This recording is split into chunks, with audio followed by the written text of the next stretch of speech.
Hello, welcome to Sound and Fury Book Reviews. As usual, I am Tina. Today I'm doing a book review of Revolution World by Philip Ginn, or Ginn, which is a 2022 self-published sci-fi book. I planned to announce this earlier in a video at the end of March, but I got swamped and didn't have time to film it or post it, so I'm going to announce it now. But I'm going to be doing Indie April this month. That means I'm going to be doing a bunch of reviews of self-published and indie titles, because I just think it's important to kind of give back to that community by reviewing some self-published books, because there are some awesome self-published books out there, and I would love to share my experience reading them with you this month. So I'm going to read probably about 5 or 6 if I can. There'll be a couple other reviews thrown in here and there of like non-indie titles, because I did listen to a bunch of audiobooks that I'm going to review at some point, so that'll be in there too. But yeah, so for the most part though, this is going to be Indie April, and this is the start of it. So Revolution World is part 2 to a book I read last year, which is Homeworld. I was lucky enough to have the author send me copies to review, so thank you for that. This cover is really pretty. I really like it. I love this spiral. So there are spoilers for book 1 in this review, naturally, but no spoilers for Revolution World. So what is this book about? Abigail's fight to save the planet continues in the sequel to Homeworld. She and her friends travel the world, adventure in space and time, explore a new world, and discover an ominous, deadly stellar remnant that may spell doom for them all. Using teamwork, their smarts, and Abigail's special abilities, they bravely face strange aliens, ruthless foreign leaders, and her brother, Elliot, who is abusing his newly acquired powers. Abigail and her crew visit a new world they wish to colonize, but quickly realize that won't be possible if the local life is out to kill anyone who initiates first contact with them or threatens their coveted and scarce supply of underground water. Their Taurian friend Tekla has become infected with deadly microbes from the water and is experiencing vivid premonitions of her people's colony's fleet spiraling into a mysterious source of darkness. Finding and rescuing the Taurian colony may be the most dangerous mission Abigail and her friends embark on. On Earth, Abigail's younger brother uses his new abilities to take a different path than hers. He is not interested in saving the world, and his big sister is not there to keep an eye on him because she's busy with her space missions and her crusade to protect the planet, which is on the verge of civil and global war.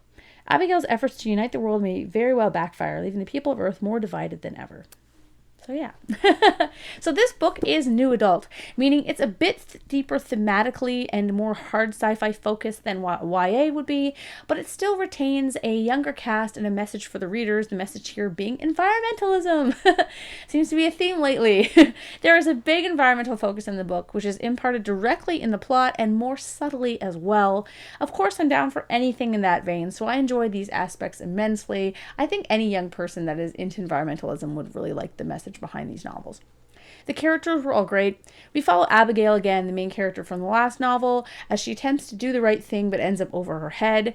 I find like she acts like a regular girl that age, like she doesn't seem like too young or too old, like how she's written. But I will say that sometimes she's like too good. While she makes mistakes, they're more external mistakes than kind of internal conflicts like she has to wrestle with. And while the characters have a fun banter, and I like all of them, they could have had a bit more conflict between them as well. The way government functions in the novel is also a little bit simplistic, but that might also be because of the new adult aspect, and I'm always wanting more politics in stories geared towards younger readers, which they would likely find dull, so I'm not saying that this is a problem with the novel, this is just me.